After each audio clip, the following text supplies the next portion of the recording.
Hindi na umabot ng buhay sa kulungan ang 5 preso matapos bumangga sa pader ang sinasakyan nilang police mobile. Isa pang preso ang kritikal habang sugatan ng 4 nilang police escort. Iniimbestigahan na ng Quezon City Police kung may nagkulang kaya nawala ng control sa mobile ang driver. Ang pagresponde ng mga rescuer, inabutan at tinutukan ni Mark Salazar. Dalawa na yung sinakay, oh. Wala nang malay o duguan ang mga sakay na preso ng isang police mobile na bumangga sa isang pader sa Payatas Road, Quezon City. Ano yun, buhay pa ba yun? Patay na. Nakabosas pa, oh. Kinulang pa ang stretcher ng mga responder kaya pinagtulungan buhatin ang mga biktima. Sa crash site, nagkalat ang mga personal na gamit ng mga biktima na dadalhin sana sa pagpasok sa piitan. Ang isang pulis hilo pa sa pangyayari habang inaakay papunta sa ambulansya. Sa inisyal na investigasyon, lumalabas na masama ang tama sa mga sakay ng police mobile. Upon arrival po sa scene, sir, ang nakita ko po ay yung 2 inmate negative na po ng vital signs kasi chinek ko yung mga vital signs nila. Wala na pong pulse rate tsaka hininga yung tao. Dalawa Out of the ilang 6 po. of the 6 na inmates. Opo. Yung pong 4 na pulis natin. Yung 4 na pulis, isa na lang po ang inabutan namin. Dinala daw po sa ospital. Sa 6 na presong sakay ng mobil, 5 ang nasawi, habang isa ang kritikal. Nagpapagaling naman ang 4 nilang police escort. Inabutan ko pang nilalapatan ng lunas ang pulis na driver ng mobil. Ang kanyang testimonya at ang mga clue gaya ng flat tire sa driver's side ay parte ng investigasyon. Dalawang mahalagang bagay ang titingnan sa insidenteng ito. Una, ang kondisyon ng pulis na nagmamaneho ng police mobile at ang kondisyon mismo ng sasakyan. Sa lakas ng pagbangga sa pader, nayupi ang malaking bahagi ng hood ng mobil. Papunta sana ito sa Quezon City Jail sa Payatas. Nawalan kasi ng kontrol sa sasakyan ng driver habang nasa Payatas Road kaninang tanghali. Dito po. Paliko na yan. Paangat. Oo, paangat. Gagaywang na siya. Nandyan kami sa linya namin. Muntik kami mahagip. Buti nakaiwas nga ako eh. Nung ganun. Bag, ganun. Siguro, best na preno, siguro apakan niya, sir. Opo.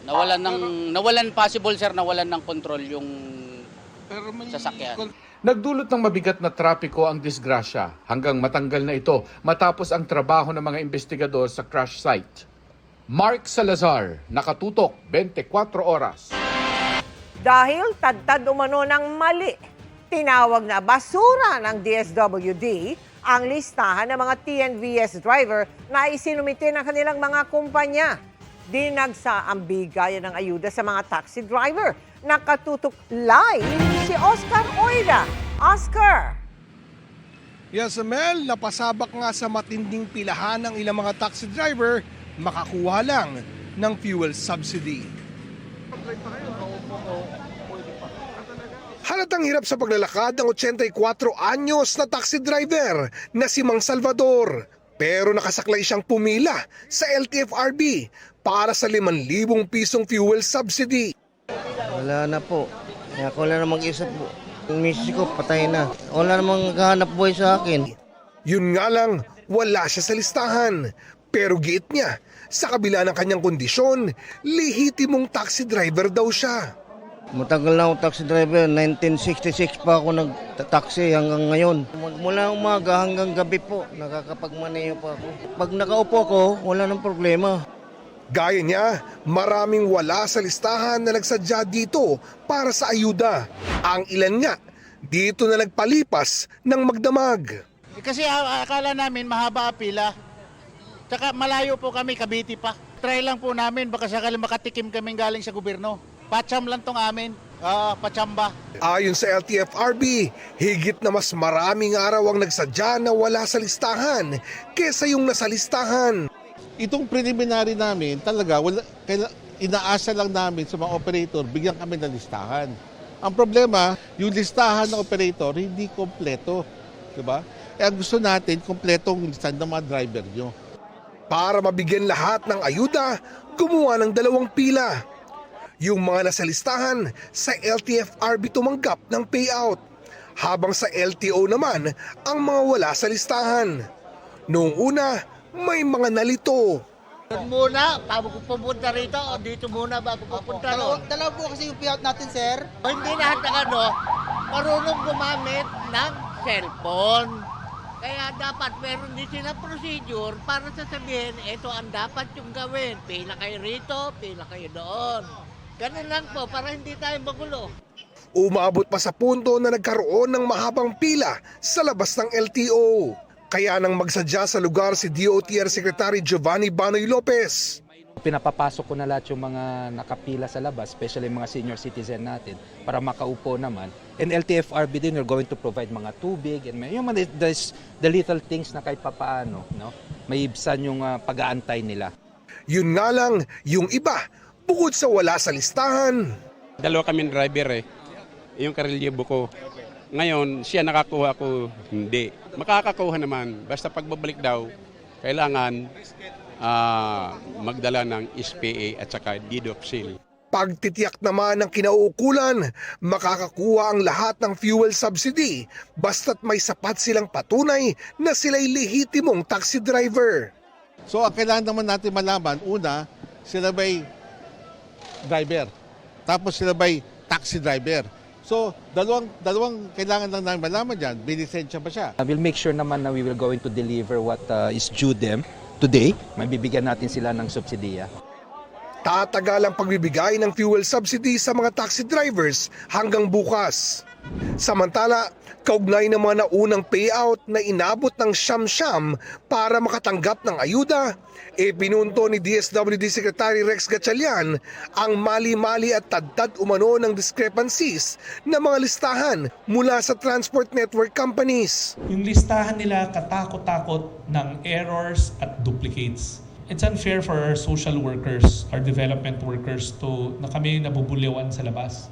Samantalang hindi naman kami ang gumawa ng listahan. Eto, pinangakuan kami ng clean list. Pagdating namin sa labas, hindi pala clean list, it's a junk list. And I use the word junk. Basura kasi yung sinubmit ng mga TNC. Ito raw ang dahilan kung bakit nagkaroon ng pagkakagulo sa isinagawa nilang mga payout. Binigyan ni Secretary Gatchalian ng hanggang Lunes ang mga TNCs para ayusin ang kanilang mga listahan. Ipinapaubaya naman daw niya sa Department of Transportation ang pagpapanagot sa naturang kapabayaan. Samantala Mel, pagtitiyak naman ni DOTR Secretary Giovanni Banoy Lopez na pananagutin ang mga nasa likod ng sinasabi ni Secretary Gatchalian na basurang listahan. Tatapusin lang daw muna nila ang pag-aasikaso sa fuel subsidy o payout sa mga tsuper. Mel? Maraming salamat sa iyo, Oscar Oida. At kapapasok lang po na balita, may nasusunog pong bus sa EDSA Ortigas southbound. Sa live na kuha ng MMDA traffic cam, patuloy po yung inaapula. Ayon sa MMDA, 2 linya ang pansamantalang isinara. Kaya sa ngayon, mabigat po ang trapiko sa bandang EDSA White Plains. Pinapayuhan ang mga motorista na dumaan sa mga alternatibong ruta. Nauwi po sa gulo ang paliligo lang sana ng 2 grupo sa ilog sa Pangasinan. Lahat sila puro umano lasing. Nakatutok si Sandy Salvacio ng GMA Regional TV. Nagkagulo at nagsigawan ang mga tao sa Maples River sa Aguilar, Pangasinan hapon noong Lunes. Ang isang lalaki na sangkot sa gulo, may hawak na bato na ibinato niya sa kaaway. Naawat sila agad ng mga pulis at residente, pero muling sumiklab ang gulo. Yung isang grupo kasi, habang naliligo sila, kumuha sila ng bato, tapos yung bato na yun, yung parang ginagawa ng tinitik-tik nila doon sa ilalim ng tubig. Ayon sa pulisya, sinita raw sila ng kabilang kampo na naging hudyat ng gulo. Nasa 15 tao ang nasangkot sa gulo, wala namang nasugatan sa insidente. Doon sa pag-iimbestiga na po natin, nalaman ko din na both party ay lasing, may nakainom sila. Wala pang pahayag ang mga sangkot sa rambol, pero ayon sa pulisya, hindi na nag-blotter ang mga sangkot at nagkaayos din agad. Dahil sa nangyari, ipinagbawal na ang pagdadala ng alak sa Maples River. Doon pa lang po sa may entrance ay nag-i-inspect na po ang kapulisan. Ganun din doon sa mga nagtitinda doon sa loob, sinabihan ko na rin sila na hindi na sila pwedeng magtinda ng nakakalasing na inumin. Mula sa GMA Regional TV, Sandy Salvacio, nakatutok, 24 oras. Inisyuhan na ng Court of Appeals ng freeze order ang mga ari-arian ng isang prominenteng incumbent legislator. Saklaw ng freeze order ang 25 bank account at 10 insurance policies na nakarehistro sa hindi pinangalanang mambabatas. Ayon pa sa Anti-Money Laundering Council, inisyuhan din ng freeze order ang mga ari-arian ng isang umano'y business associate na mambabatas at isang corporate entity dahil yan sa kaugnayan umano nila sa flood control scandal.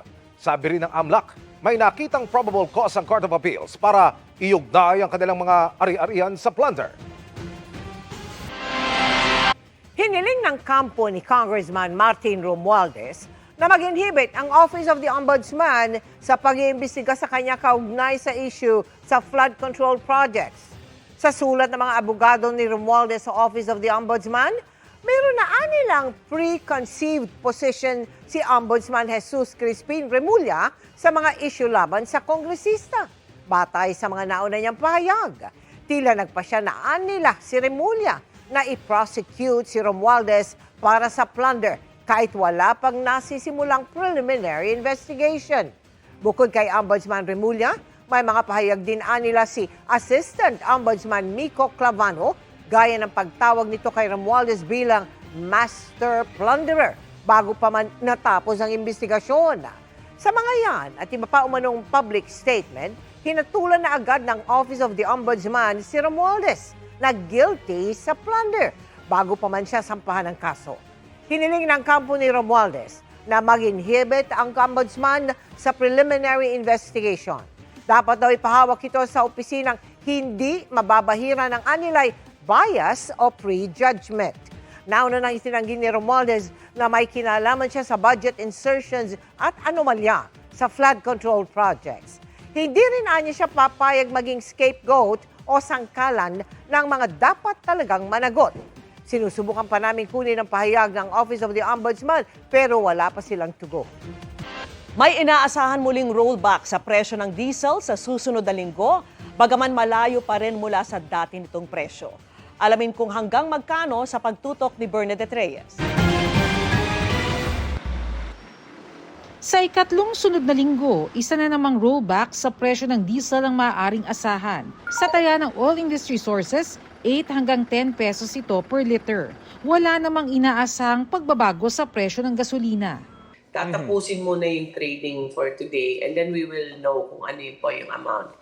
So far naman parang mukha namang may rollback siya. Nakaka-reflect naman ng maayos kung ano po yung mga changes sa international. Pero wala tayong makagawa talaga sa presyo kasi presyo international yan. Kaya naman si Paul na naka-diesel na sasakyan, hindi na muna magpapa-full tank. Hihintayin niya ang Martes kung kailan ipapatupad ang inaasahang rollback. Bababa naman daw next week. Next week na lang magpa-full tank. Pero kahit pangatlong linggo na ng rollback sa darating na linggo, malayo pa rin ito sa dating presyo.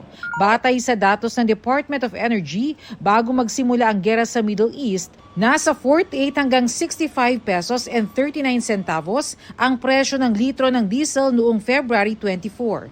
Pero sa pagtataya ng GMA News Research, kapag natuloy ang hanggang 10 pisong rollback sa darating na linggo, magiging 71 hanggang 104 pesos and 70 centavos. Diferensya pa rin ng 23 hanggang mahigit 39 pesos. Sana nga may baba pa, madating presyo. Mataas pa yung minsan nga yung ikot namin, kulang-kulang pa sa diesel. Kita paano, okay naman, pero sa tutusin lang medyo malaking kawalan pa rin. Ayon sa Department of Energy, bumaba ang konsumo sa produktong petrolyo ng ating bansa. Sa kabila nito, patuloy raw ang pagpaparating ng mga karagdagang inventaryo. Ngayong araw nga inaasang darating sa bansa ang mahigit 52 million liters ng diesel na binili ng pamahalaan sa pamamagitan ng PNOCEC. Kahit po na bumababa po nagro-rollback yan, hanggang hindi pa natatapos yung gera, hindi po tumitigil po yung DOE to making sure that the supply is sufficient. Bernadette Reyes, Nakatutok, 24 Oras. Happy Friday, chikahan mga kapuso! From boxing ring to first ever magazine shoot to acting stint. Malayo pa pero malayo na si Eman Baco sa Pacquiao na mapapanood na simula mamaya sa Never Say Die. Pero bago yan, meron muna siyang nakasparring na pinusuan ng netizens. Makichika kay Nelson Canlas.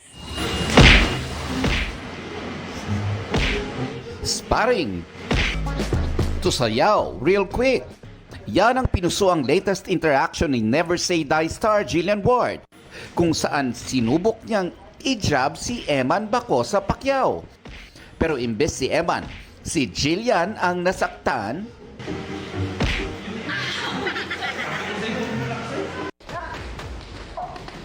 Pero si Eman re-rest back na ngayong gabi bilang pinakabagong guest sa Never Say Die. Kamusta naman kaya ang experience sa acting ni Eman? Actually, ini-enjoy ko lang yung bawat moments. Minsan kabado, minsan hindi. Minsan preparado, minsan hindi. Sa bawat shooting ko, may natututunan akong bago. Pero di lang daw sa acting mapapalaban ngayon si Eman, pati sa kanyang first ever magazine shoot. All glammed and looking fierce si Eman. Tila ibang mundo man daw para sa kanya ang pinasok mula nang sumubok siya sa showbiz. Grateful naman daw siya sa lahat ng natatanggap na blessings at opportunities. Thankful ako kay God na lahat ng mga bagay-bagay na to is nangyayari nang hindi ko inaasahan. Saka gusto ko rin magpasalamat sa mga sumusuporta sa akin at nagmamahal sa akin at sa pamilya ko. Inaalay daw niya ang lahat ng tinatamasa ngayon para sa kanyang mga mahal sa buhay. Mga loved ones ko, siyempre, mga kapatid ko, mga magulang ko, mama, papa ko, siyempre. At pati sa pangarap ko. Nelson Canlas, updated sa Showbiz Happenings.